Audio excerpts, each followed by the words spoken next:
말은 자유주의 신학이라고 하지만 실제는 무신론과 다름없는 학문입니다. 좀 오래된 이야기지만 과거에 우리 황우석 교수, 전 교수를 통해 크게 우리는 한 방 먹었습니다.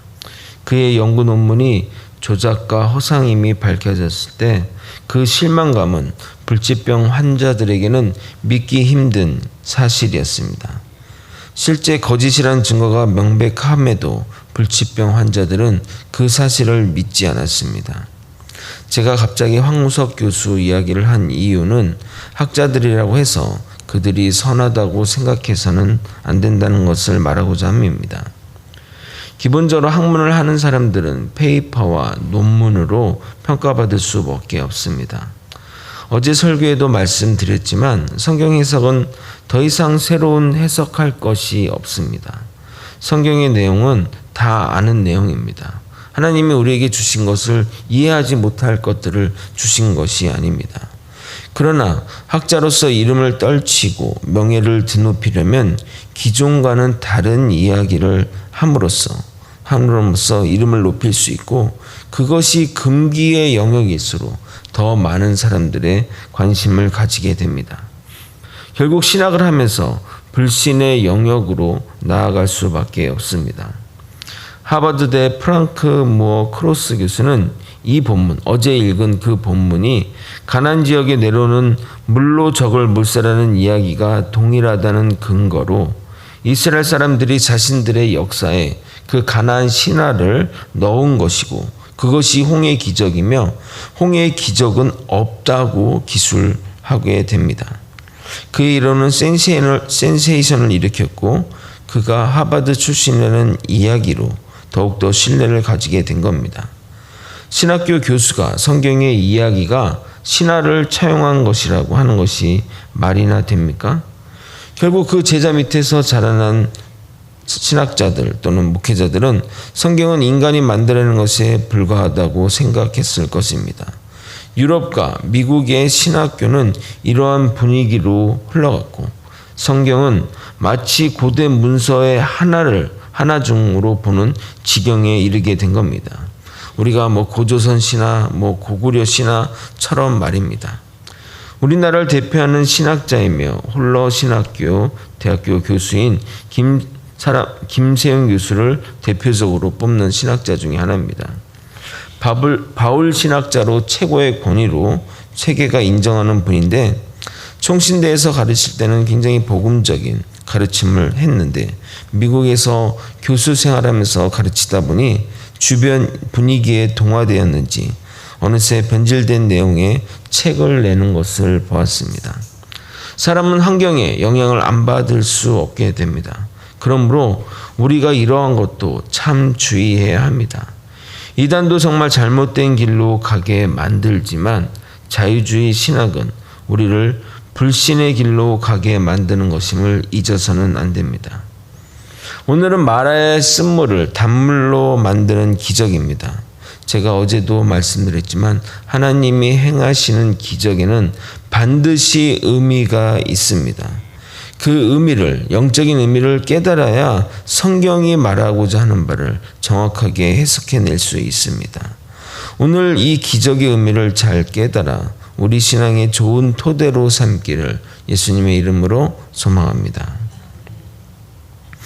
출애굽한 이스라엘 백성들이 이제부터 본격적인 광야 시대를 시작하게 됩니다. 그 전까지는 출애굽하고 그 과정 속에 그래서 어제까지 해서 애국과는 완전히 결별하고 이제부터 광야 시대로 접어들게 됩니다.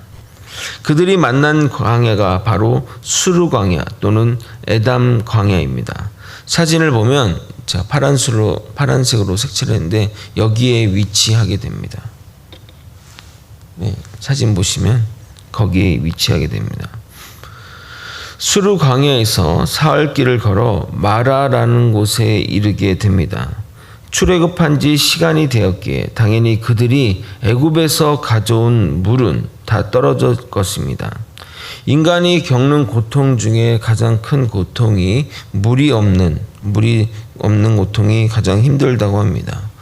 온 곳에, 몸 곳곳에 바늘로 찌른 듯한 고통이라고 합니다. 그렇게 해서 힘들게 마라에 도착하게 되었는데 그곳에서 물이 있는 것을 발견하고 아마도 그들은 기뻐했을 것입니다. 근데 기쁨으로 다가가서 그 물을 마셨는데 마라의 물이 써서 먹을 수 없었습니다. 아마도 그 주변이 해변가이기 때문에 소금기가 묻은 물이었던 것 같습니다. 이 마라라는 뜻은 쓰다라는 의미이기 때문에 후대에 그곳의 이름을 그렇게 지은 것이라 생각됩니다. 물을 발견하고 좋아했기에 더욱 그들은 짜증이 났고 결국 그 원망을 모세에게 하게 됩니다. 모세에 대한 원망이지만 이 원망은 결국 하나님을 향한 원망입니다. 며칠 전에는 홍해 바다에서 살아났다고 하나님께 감사했는데 조그만 육체의 피로와 갈증으로 인해 불평과 원망을 터뜨리는 모습입니다. 이것은 그들의 영적인 상태를 의미하는 것이고 보여주는 겁니다.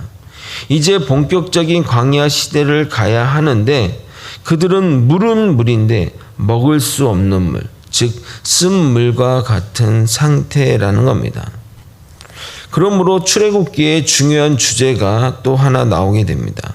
첫 번째 주제는 애굽으로부터 구원, 죽음으로부터 생명, 세상으로부터 구원을 의미하는 것이 출애굽기의 첫 번째 주제라면 두 번째 주제는 광야 가운데 이스라엘 백성을 하나님의 백성으로 만드는 것이 두 번째 주제가 되는 겁니다. 그래서 이 출애굽기는 그런 관점으로 하나님이 애굽으로부터의 구원 그리고 그 백성들을 하나님의 백성으로 만들어가는 그 과정을 보여주는 것이 출애굽기를 보는 주요한 관점이 되는 겁니다. 물론 하나님의 약속에 대한 불신의 징계로 40년 광야가 시작되지만 하나님의 입장에서는 그 시간들을 통해 그들을 훈련시키고 계신 겁니다. 40년이란 시간도 그들을 훈련시키기에는 부족한 시간입니다. 그래서 이 출애굽기의 주제는 구원과 성화라고 할 수 있는 것입니다. 애굽에서 구원하시고 광야라는 무대를 통해 우리를 연단하시는 겁니다. 그러므로 광야 시대를 여는 첫 번째 기적이 마라의 쓴물을 단물로 만드는 것이고 그래서 그 의미를 따지게 되면 쓴물과 같은 이스라엘 백성을 먹을 수 있는 단물로 쓰임받을 수 있는 도구로 만드는 과정이 앞으로 있을 이야기들의 그 전조 증상, 예고편 같은 모습이라 할 수 있는 겁니다. 왜냐하면 하나님이 그들에게 기적을 베푸시고 쓴물을 단물로 바꾸는 하나님이라 말하지 않고 내가 너희를 치료하는 하나님이 여호와님이라 라고 말하기 때문입니다. 26절 후반부만 제가 읽어도록 하겠습니다. 나는 너희를 치료하는 여호와임이라. 하나님이 이들을 향해 어떤 물리적이거나 직접적인 치료를 행위를 하지 않고 단순히 쓴물을 단물로 만들었는데 우리를 대상으로 나는 너희를 치료하는 하나님이다 라고 말했다는 겁니다. 그런데 마라의 쓴물을 단물로 만드는 과정이 좀 독특합니다. 25절을 함께 읽도록 하겠습니다. 25절 읽겠습니다. 시작.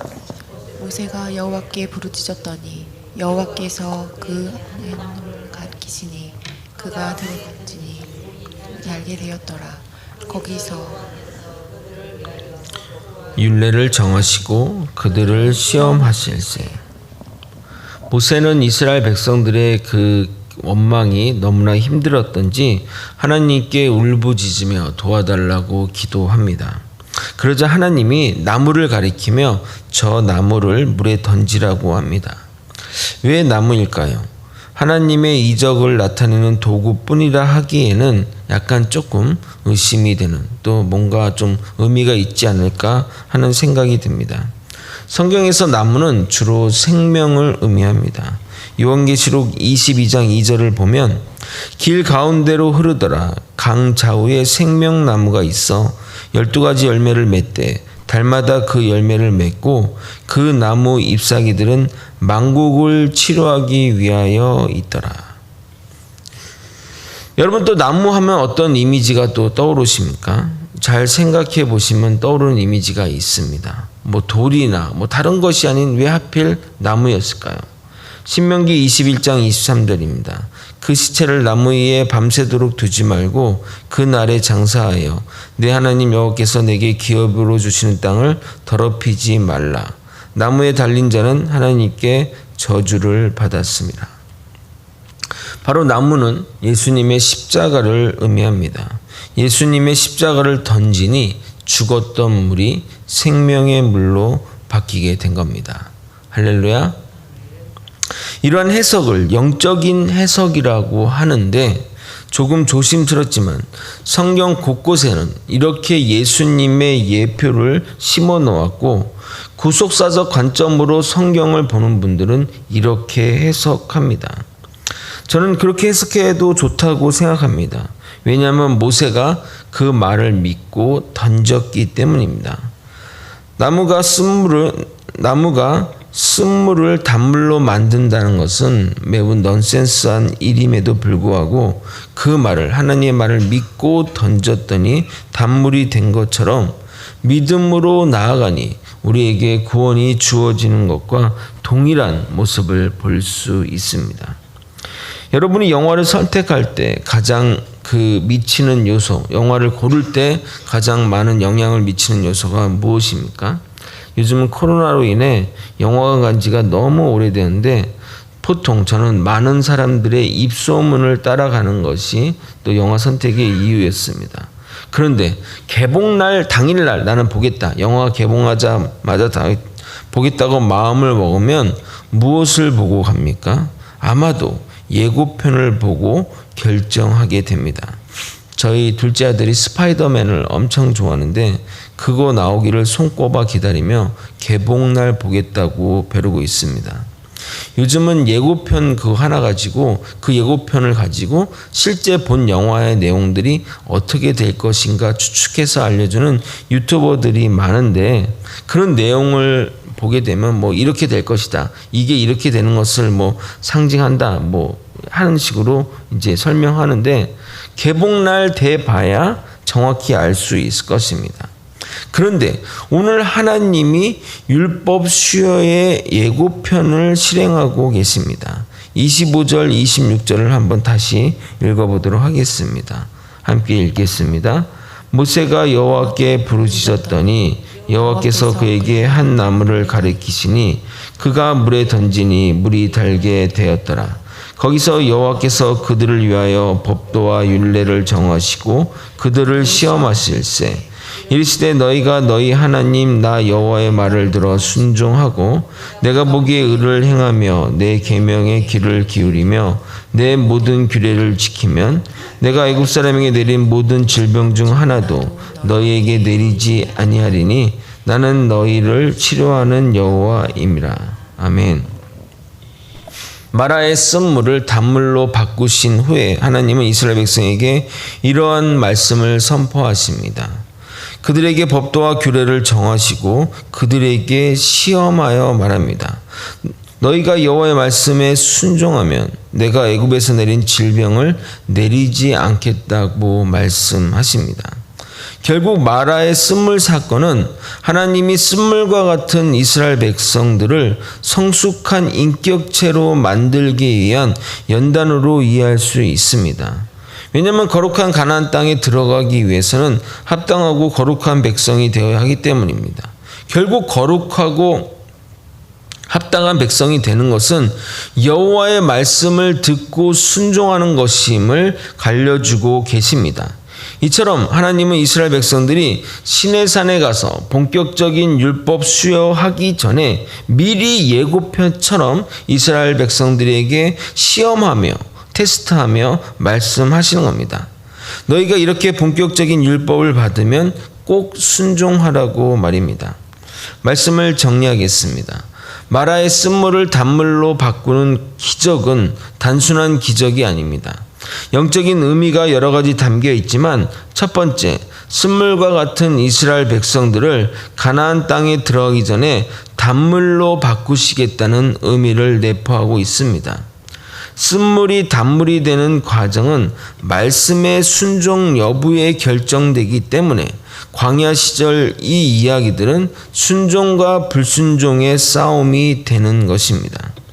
하나님은 여전히 우리를 시험하십니다. 그리고 우리에게 묻고 계십니다. 하나님의 말씀을 들을래? 아니면 세상 이야기에 귀 기울이며 그 말을 따라 살래? 양자택일의 시험을 하십니다. 만약 우리가 주님의 말씀대로 살면 치료하시는 주님의 능력으로 바로 단물이 되어 광야 생활을 끝내고 약속의 땅으로 들어갈 것이고, 여전히 불순종하여 믿지 못하면 광야를 헤매며 연단의 시기를 겪어야 할 것입니다. 여러분, 시험이 길수록 좋나요? 짧을수록 좋습니다. 얼른 말씀에 순종하여 여러분의 광야 시대를 끝내고 주님과 동행하며 약속의 땅으로 나아가는 저와 여러분이 되시길 예수님의 이름으로 기도합니다. 아멘. 기도하시겠습니다.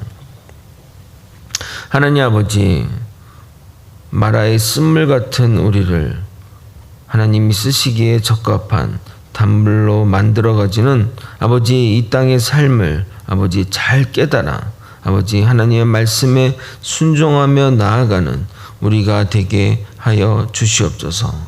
아버지, 세상에서 우리에게 선택의 기회가 있습니다. 하나님의 말씀을 따르는 삶, 그리고 하나님의 말씀대로 실천하는 삶이 있고, 또 세상의 이야기에 세상의 말씀, 세상의 말과 또 그 세상의 기준대로 살아가는 삶이 있습니다. 아버지, 어떠한 선택이 하는 것이 현명한 선택인지 잘 깨달아 아버지 빨리 이 광야 시기의 시험을 끝내고 주님과 동행하며 주님과 아버지 행복한 삶, 복된 삶, 또 주님이 동행하는 축복된 삶을 살아갈 수 있도록 이끌어 주시옵소서. 사랑이 많으신 예수 그리스도 이름 받들어 기도드리옵나이다. 아멘. 주기도문으로 예배를 마치겠습니다. 하늘에 계신 우리 아버지여, 이름이 거룩히 여김을 받으시오며 나라의 임하옵시며 뜻이 하늘에서 이루어진 것 같이 땅에서도 이루어지이다. 오늘날 우리에게 이러한 양식을 주시옵고, 우리가 우리에게 죄 지은 자를 사하여 준 것 같이 우리의 죄를 사하여 주시옵고, 우리를 시험에 들게 하지 마시옵고 다만 악에서 구하옵소서. 대개 나라와 권세와 영광이 아버지께 영원히 있사옵나이다. 아멘. 우리 이 시간 함께 기도하실 때 들으신 말씀 따라 놓고 기도하시고, 나라와 민족과 또 북한 동포들을 위해 기도하고, 목회자들과 또 직분자들, 교회